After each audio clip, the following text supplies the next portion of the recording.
I'm Logan Crawford, and right now on the Spotlight Network, we're brewing up a story of reinvention, resilience, and the winding journey toward purpose.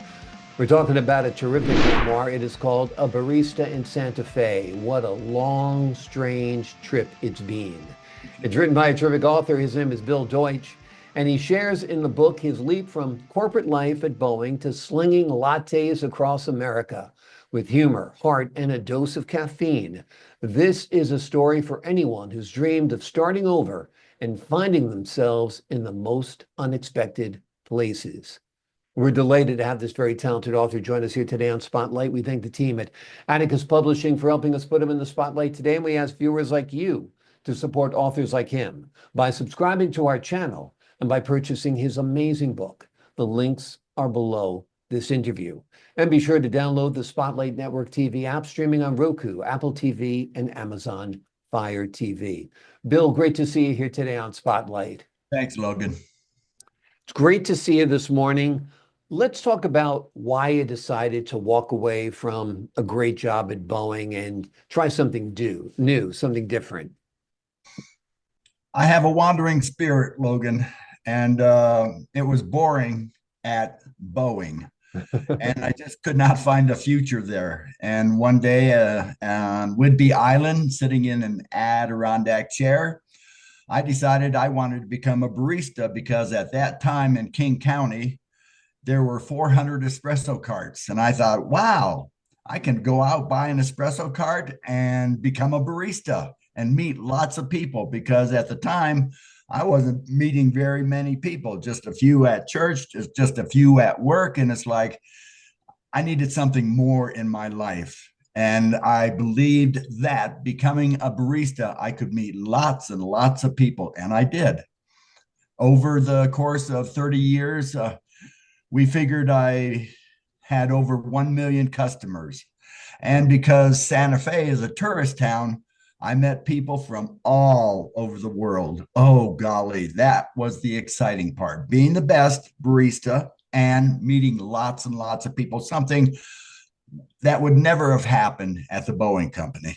Yeah. And Santa Fe is a beautiful place. It's sun-drenched, beautiful climate, wonderful people, like you said, from every corner of the globe in a historic square that you mentioned before is about 400 years old. So yeah. You've become part of the fabric of Santa Fe in many ways. Yes, yes. Robin Martin, the editor of the Santa Fe New Mexican, our local newspaper, we were on good terms, and she always gave me good press. And yes, I was well known around Santa Fe, having been there for 30 years. Most everybody knew me. Exactly. Any strange stories or unusual stories or fun stories or a story that pops into mind when you look back over your decades of working as a barista in Santa Fe? Besides my customers, which you'll find in the book, I tried to point out my most interesting customers. Let's see. Logan, it all blends in. Not one particular customer stands out, except the one near the end of the book. I can't mention her name. Yeah. She was wild. Yeah. Let's put in, let's say, movie stars or Grace Slick. Well, she was a rock singer. Joe Montana. Other movie stars that would come to Santa Fe. It was always good talking to them. Even Tony Hawk, that skateboarder. Oh, yeah. I had a cousin that lived in Santa Fe, and he'd come into the shop. So famous people, yeah, they were important, but so were regular people from all over. I was intrigued by their behavior, how they acted, how they treated me. But most important, Logan, it was how important did I make their drink? That was very important to me. It's like, yeah, you're an important customer standing in front of me, and I respect that, but I got to make sure that the drink I'm serving you is the best there is in Santa Fe. That's So, awesome. as far as any one particular item that stands out, not necessarily. It's Um, more of an overall experience, the meet and greet of everyday people, meeting people from, wherever they might have traveled to get to Santa Fe.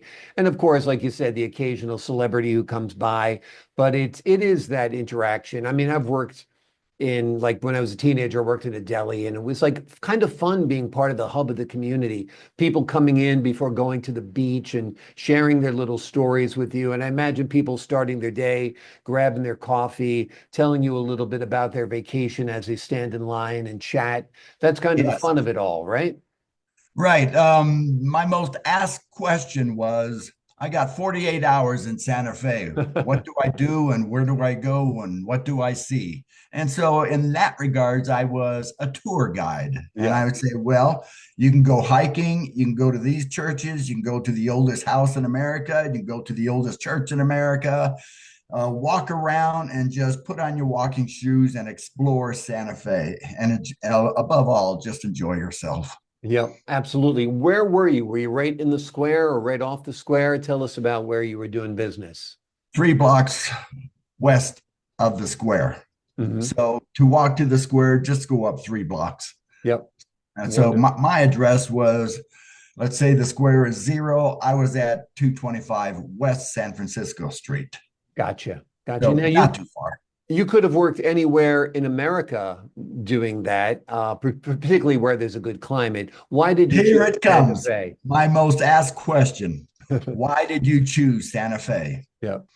And yes, Helen and I, we could have chose Florida. We could have chose Santa Fe. We could have chosen Illinois. Why did we choose Santa Fe? And to this day, I'm not really sure.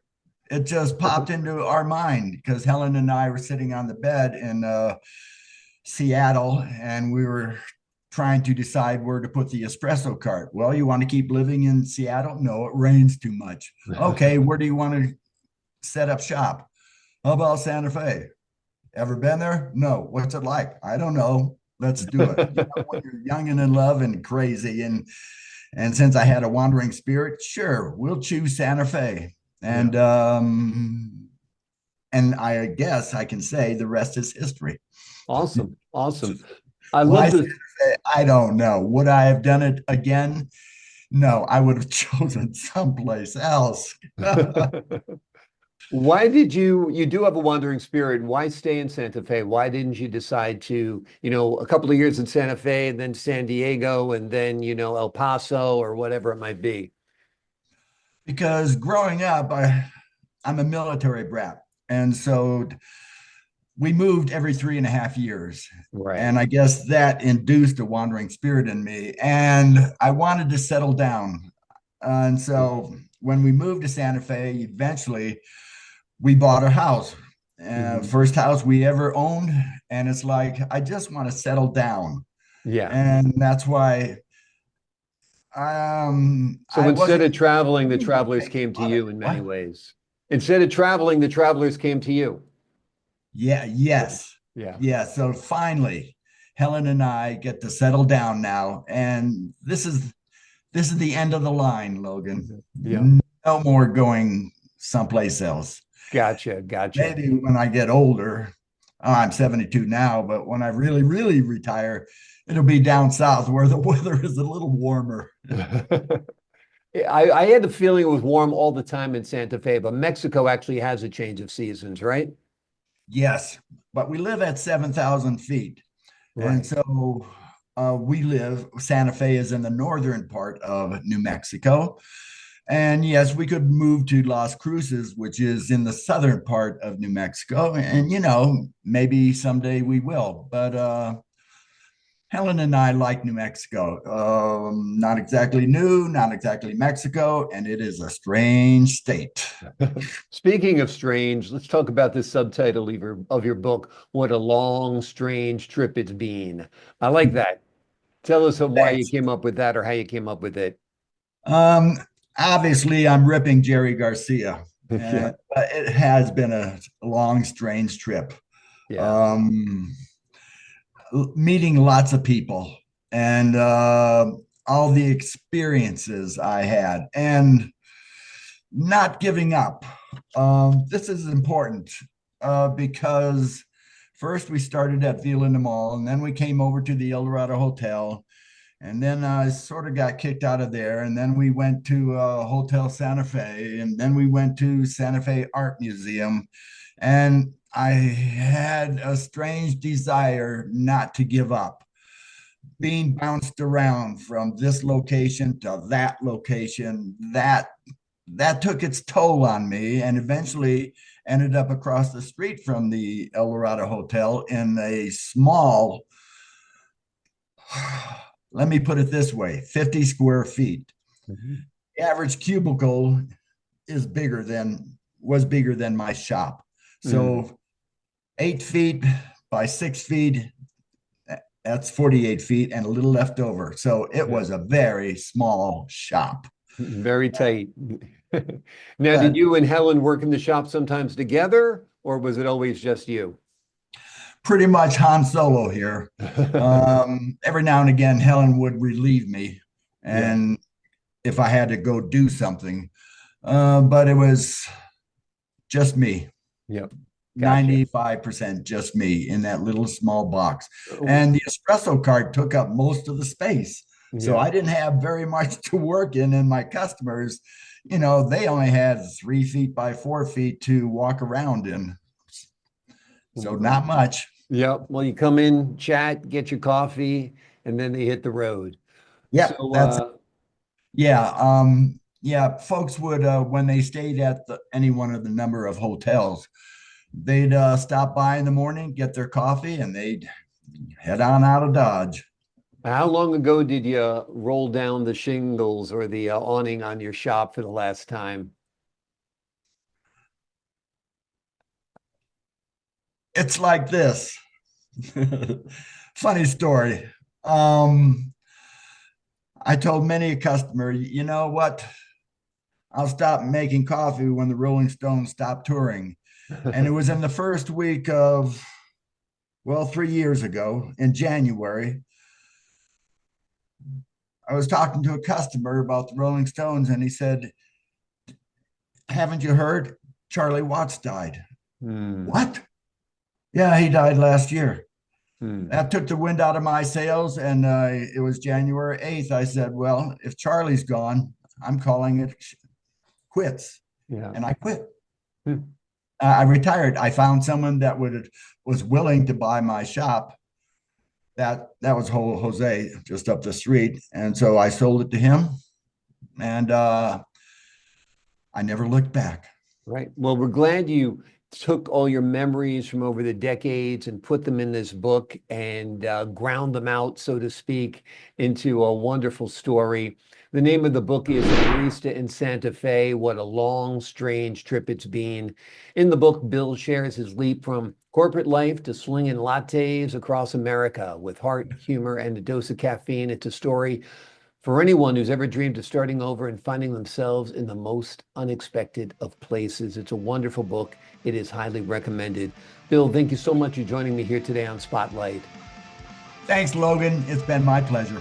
Pleasure's been all mine, sir. And to the folks at home, I'm Logan Crawford, thanking you for your time this time until next time on Okay. Spotlight.